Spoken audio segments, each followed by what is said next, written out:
Hello everyone, नमस्कार। आप सभी का स्वागत है एक बार फिर से डीएनए में। मेरे साथ हैं आचार्य नरेंद्र जुनेजा जी। जुनेजा जी, आपका डीएनए के साथ एक बार फिर से हार्दिक अभिनंदन। नमस्कार। तो दर्शकों, हम जैसा कि आपके लिए कोशिश करते हैं कि हम ये एस्ट्रोलॉजी प्रोग्राम लेके आएँ और आपके जितने भी प्रॉब्लम्स हैं, उन्हें हम सॉल्व करें।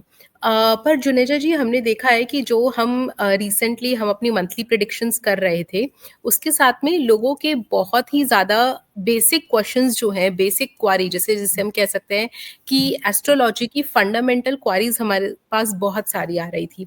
तो सबसे पहले जो लोगों में ना बहुत ज़्यादा एक डिफ़िकल्टी थी जानने के लिए कि ये मेलेफिक और बेलेफिक प्लैनेट्स क्या हैं। ये हम हमेशा ये टर्म्स जो हैं अपने कन्वर्सेशंस के दौरान हम यूज़ करते हैं, पर हमारे कुछ दर्शक हैं जिन्हें इन्हें समझने में दिक्कत हो रही है। तो हम कोशिश करेंगे कि हम कुछ वर्ड्स को हिंदी और इंग्लिश दोनों में ही बताएँ। तो सबसे पहले शुरुआत इसी से करते हैं कि ये मेलेफिक और बेलेफिक प्लैनेट्स क्या हैं? मेलेफिक और बेनेफिक प्लैनेट्स में यही डिफरेंस है जो अच्छे और बुरे में होता है। जी। जो बेनेफिक प्लैनेट हैं वो अच्छे प्लैनेट हैं, मेलेफिक प्लैनेट जो हैं वो खराब प्लैनेट हैं, जो कि डिफिकल्टीज क्रिएट करते हैं, चैलेंजेस क्रिएट करते हैं, लॉसेस देते हैं, ऑब्स्ट्रक्शन देते हैं, losses losses through speculation, fire, dispute, obstruction देते हैं। ये मेलेफिक प्लैनेट होते हैं। अच्छे प्लैनेट्स जो हैं जिंदगी में ग्रोथ देते हैं, हैप्पीनेस देते हैं। मतलब ये कह सकते हैं कि अच्छे प्लैनेट प्रभु की कृपा है। जिन लोगों के अच्छे प्लैनेट स्ट्रांग होते हैं वो लोग जिंदगी में इंजॉय करते हैं। जिन लोगों के चार्ट में मेलेफिक प्लैनेट का ज़्यादा प्रभाव होता है या किसी प्लैनेट पे या किसी चार्ट के एरिया में, उनकी लाइफ में ज़्यादा दिक्कतें होती हैं, ज़्यादा प्रॉब्लम्स होती हैं। तो किसी भी चार्ट तो में इसमें जी। किसी भी चार्ट में मेलेफिक प्लैनेट का प्रभाव का कम होना और अच्छे प्लैनेट का प्रभाव ज़्यादा होने से हर आदमी उस आदमी की ज़िंदगी में स्मूथनेस ज़्यादा रहती है, हैप्पीनेस ज़्यादा रहती है। तो आचार्य जी, ऐसे कौन-कौन से प्लैनेट्स हैं जो मेलेफिक और बेलेफिक की कैटेगरी में हम लोग डिफरेंशिएट कर सकते हैं? हम लोग कौन से बॉक्सेस में टिक कर सकते हैं इन प्लैनेट्स को? राहु और केतु सबके लिए मेलेफिक हैं। बाकी 12 असेंडेंट में से हर असेंडेंट के डिफरेंट डिफरेंट मेलेफिक और बेनेफिक हैं। जैसे एरीज के अंदर जो है वो राहु केतु और मरकरी हैं। टॉरस के अंदर वीनस, सन, मार्स, राहु केतु हैं। जेमिनी के अंदर ओनली राहु केतु हैं। कैंसर के अंदर राहु केतु जुपिटर सैटर्न है। लियो के अंदर राहु केतु मून है। वर्गो के अंदर सूर्य, राहु केतु और आपका सैटर्न एंड मार्स है। लिब्रा के अंदर जो है मरकरी, राहु केतु हैं। स्कॉर्पियो के अंदर वीनस, मार्स, राहु केतु हैं। सेजिटेरियस के अंदर मून और राहु केतु हैं। कैप्रिकॉर्न के अंदर सूर्य, जुपिटर, राहु केतु। एक्वायरस के अंदर sun, Mercury, Rahu Ketu. Pisces के अंदर Venus, sun, Saturn and Rahu Ketu. बाकी जो प्लैनेट्स हैं वो अलग अलग असेंडेंट में अलग अलग बेनिफिक है और अलग अलग मेलेफिक है। जैसे आप अभी बता रहे थे कि राहु केतु जो हैं वो मेलेफिक प्लैनेट है, यानी वो पॉजिटिव प्लैनेट है, लेकिन जब भी हम जनरल जो रीडिंग्स देखते हैं तो ज़्यादातर एस्ट्रोलॉजर्स इस तरह की बातें करते हैं कि आप पर राहु की दशा है या शनि की दशा है, या केतु जो है वो इस स्थान पे बैठा हुआ है। तो अ, उन्हें इस तरह से बताया जाता है कि वो एक नेगेटिव साइन है, हमारी ज़िंदगी में कुछ बहुत नेगेटिव होने वाला है। तो इसके बारे में आप थोड़ा-सा बताइए कि ये दशा क्या है? राहु के राहु केतु किसी के चार्ट में अगर छठे, आठवें और 12वें घर से ऑपरेट कर रहे हैं और उनका मिड पॉइंट ऑफ असेंडेंट के ऊपर या किसी प्लैनेट के ऊपर एग्जैक्ट प्रभाव है तो वो बहुत ज़्यादा डिफिकल्ट होता है।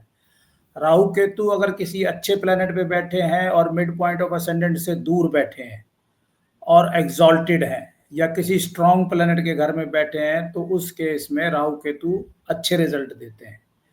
ये एक डिफरेंस है जो इंडिविजुअल चार्ट से देख के आप आइडेंटिफाई कर सकते हैं। जी।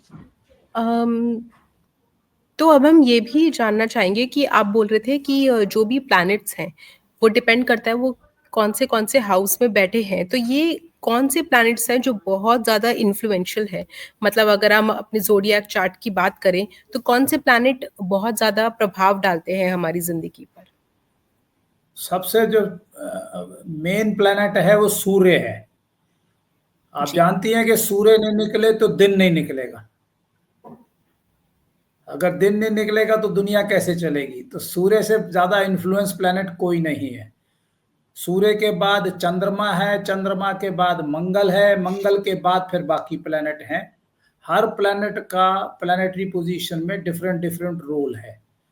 वो उसकी फंक्शनल नेचर ऑफ प्लेनेट पे भी डिपेंड करता है और उसकी स्ट्रेंथ पे भी डिपेंड करता है, और असेंडेंट कौन से असेंडेंट में कौन सा प्लेनेट किस जगह बैठा है उस पर भी डिपेंड करता है। जी। अगर हमें अब एक सक्सेसफुल और स्टेबल लाइफ चाहिए, तो उसके लिए हमें क्या करना चाहिए? What should we consider for the most, which ascendant is considered the most stable and successful? कौन-सा ऐसा असेंडेंट है? सबसे बढ़िया असेंडेंट जेमिनी असेंडेंट है। 3 नंबर का जी। असेंडेंट है। वो इसलिए हुँ। कि उसमें 9 में से 7 बेनिफिक प्लेनेट होते हैं और 2 मेलेफिक होते हैं। जी। उसके बाद जो है लियो और लिब्रा है। लियो और लिब्रा में 3 मेलेफिक होते हैं और बाकी बेनिफिक होते हैं। उसके बाद जो है बाकी डिफरेंट डिफरेंट असेंडेंट हैं, जो कि अपनी अपनी स्ट्रेंथ के हिसाब से, अपनी अपनी फंक्शनल नेचर के हिसाब से, प्लेनेट की प्लेसमेंट के हिसाब से कंसीडर किए जाते हैं। Gemini, Leo, Libra and Sagittarius, ये 4 असेंडेंट हैं जो मोस्ट ऑफ द केस में ऐसे लोगों की जिंदगी में तकलीफ का लेवल कम होता है, क्योंकि बेनिफिक प्लेनेट ज्यादा होते हैं, मेलेफिक प्लेनेट कम होते हैं। जी। जैसा कि जब हम क्वेश्चंस की बात कर रहे थे अभी ऑनलाइन आने से पहले कि बहुत लोग अपने जो है अपनी क्वेरीज लेके आते हैं, तो ज़्यादातर मैंने देखा है कि जिन भी लोगों के क्वेश्चंस होते हैं वो सक्सेस से रिलेटेड होते हैं, अचीवमेंट से रिलेटेड होते हैं, और एक बहुत ही कॉमन टर्म उनमें से निकल के आता है, राजयोग। तो मैं भी इसके बारे में जानना चाहूंगी कि ये राजयोग क्या है? थोड़ा सा आप ये भी समझा सके कि योग क्या है? राज मतलब रूल करना, वेरी सिंपल। जी। और जी। रूल करने के लिए आपका 10th हाउस स्ट्रांग होना चाहिए, सूर्य स्ट्रांग होना चाहिए। सूर्य आपकी जो नेम है, फेम है, जैसे सूर्य की रोशनी, सूर्य निकलता है तो वो रोशनी किसी की बंदिश में नहीं होती, वो हर जगह अपने आप पहुंच जाती है। ऐसे ही सूर्य आपके चार्ट में स्ट्रांग हो तो आपका नेम, फेम अपने आप हर जगह पहुंच जाता है। मंगल पावर के लिए है, मंगल पावर के लिए है। वीनस जो है आपका लग्जरी लाइफ के लिए है। मून जो है वो फैसिलिटी के लिए है, धन धन का कारक है। तो जिनके चार्ट में सूर्य, मंगल, वीनस और मून ये प्लैनेट स्ट्रांग होते हैं और उनकी कोई म्यूचुअल एस्पेक्ट या उनकी कंजंक्शन, मतलब कंजंक्शन जो है अच्छी हो और वो प्लैनेट बेनिफिक हो, तो ऐसे केस में राजयोग बनता है।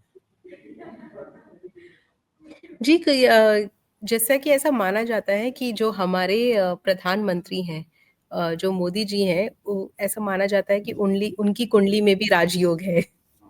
तो कुछ आपको इस बारे वो में तो नॉलेज है? देखो जी, वो तो वैसे ही राजा है, तो हाँ जी। राजयोग होगा तो राजा बने, है ना।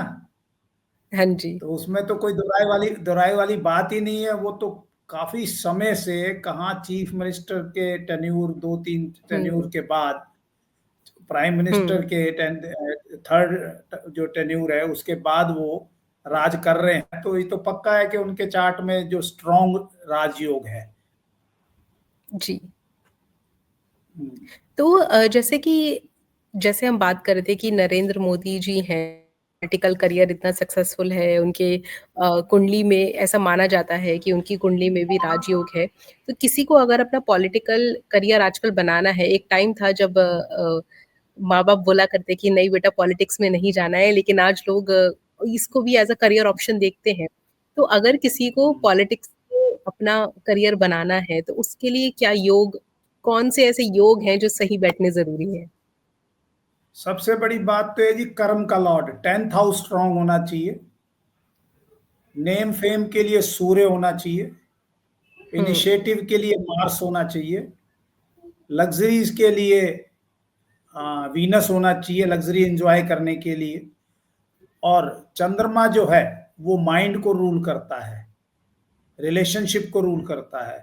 तो जिनका सूर्य, मंगल, वीनस और साथ में चंद्रमा स्ट्रांग हो, और उनकी म्यूचुअल एस्पेक्ट या म्यूचुअल कंजंक्शन हो, या फिर वो ऐसे असेंडेंट में हो जिसमें ये सारे बेनिफिक हों, तो ऐसे केस में राजयोग बनने का कारण होता है। राजयोग में अगर इनमें कुछ प्लैनेट एग्जॉल्टेड हो, राजयोग में किसी चार्ट में अगर ये वाले जो 4 प्लैनेट मैंने बताए ये एग्जॉल्टेड हो, जैसे सूर्य एरीज में होता है, वीनस स्पाइसीज में होता है, मून टॉरस में होता है, मंगल कैप्रिकॉर्न में होता है, अगर ये एग्जॉल्टेड हो तो ऐसे केस में पॉलिटिकल हार्ड वर्क करने के चांसेस कम होते हैं। सम टाइम कुछ लोगों को आउट ऑफ द टर्न आगे बढ़ने का मौका मिलता है। जैसे कि राजस्थान के अंदर चीफ मिनिस्टर भजन लाल जी हैं, उनको जी, एमएलए से सीधा चीफ मिनिस्टर बना दिया। देख रहे हैं आप, जैसे हमारे हरियाणा के चीफ मिनिस्टर हैं, उनका हुँ, सैटर्न एग्जॉल्टेड है, सैनी साहब, वो भी आउट ऑफ द टर्न सीधा चीफ मिनिस्टर बन गए। जैसे आपके एक नाथ शिंदे साहब हैं, उनके 2 जी, प्लैनेट एग्जॉल्टेड है, वो कहाँ एक जी, पार्टी में थे और उससे सीधा चीफ मिनिस्टर बन गए। तो अगर किसी के ये 4 प्लैनेट स्ट्रांग बैठे हों और उसके अलावा एडिशनल स्ट्रेंथ एग्जॉल्टेड प्लैनेट की हो, तो ऐसे केस में पॉलिटिक्स बेस्ट सूटेड करियर है। और एग्जॉल्टेड प्लैनेट की स्ट्रेंथ और बेनिफिक प्लैनेट की strength out of the turn ले जाके भी उनको जिंदगी में अच्छी पोजीशन, नेम फेम दिला सकती है। जी। अ, आचार्य जी क्या ये सब अगर कोई बिज़नेस करना चाहता है क्योंकि जैसा हम कि इंडिया में बहुत सारे स्टार्टअप्स हो रहे हैं और लोग अपनी मेहनत तो करते ही हैं लेकिन वो ऐसे भी देखते हैं कि चलो एक एस्ट्रोलॉजी की मदद से हम एक एडिशनल बेनिफिट भी देख लेते हैं कि अगर आने वाले कुछ चैलेंजेस हैं तो हम उसके लिए पहले से प्रिपेयर रहें। तो अगर कोई एंटरप्रेन्योर बनने का सपना देखता है या अपने बिज़नेस को फ्लरिश करने का सपना देखता है, तो उसके लिए भी कुछ एस्ट्रोलॉजी में है? बिल्कुल जी, एस्ट्रोलॉजी में लाइफ से रिलेटेड हर एस्पेक्ट होता है। ये सैड एस्ट्रोलॉजर की नज़र है या प्लेसमेंट ऑफ प्लैनेट हुँ, को रीड करने की कैपेसिटी रखता हो। अगर किसी का प्रोफेशन देखना हो तो उसमें सबसे पहले 10th house, house of profession, 11th house, house of income, second house, house of professional status, third house, house of communication, fourth house, house of resources. ये सारे हाउस देखे जाते हैं। और उसके बाद जो असेंडेंट का लॉर्ड है उसको भी देखा जाता है कि उसकी डिसीजन मेकिंग कैसी है। अगर ये सारे प्लैनेट स्ट्रांग हो, इनके लॉर्ड स्ट्रांग हो, तो ब्राइट पॉसिबिलिटी होती है उनके ऑपरेटिंग पीरियड में उस आदमी को उसके बिजनेस में सक्सेस मिले। क्या एस्ट्रोलॉजी ये अ कौन-सी जॉब अपॉर्च्युनिटी या कौन-सा बिज़नेस आपके लिए बहुत सूटेड रहेगा? क्योंकि मैंने देखा है कि ज़्यादातर क्वेश्चंस जो होते हैं, ये स्टूडेंट्स के होते हैं, who are trying to change their stream और who are trying to choosing their stream या फिर जो अपना एक करियर शिफ्ट ले रहे होते हैं। तो क्या हमें इस तरह की एस्ट्रोलॉजी कुछ हिंट्स भी देती है कि इस तरह का करियर आपके लिए काफ़ी अच्छा रहेगा? आपका बहुत बढ़िया सवाल है, और ये स्टूडेंट्स की मदद करने में काफ़ी हेल्पफुल रहेगा। जो आपके विजिटर हैं, जो आपके लोग देखने वाले हैं, उनके लिए भी बहुत यूज़फुल रहेगा। सूर्य अभी में जो बच्चों के लोग एग्ज़ाम्स लोग भी हुए हैं। अ, हुँ, अ, हाँ, जिनका सूर्य ज़्यादा बढ़िया हो, वो लोग एडमिन में जा हुँ, सकते हैं, पॉलिटिक्स में जा सकते हैं। जिनका वीनस बढ़िया हो, वो मीडिया में जा सकते हैं, फार्मा में जा सकते हैं, होटल इंडस्ट्री में जा सकते हैं। जिनका मून बढ़िया हो, उनके लिए बैंकिंग बढ़िया है।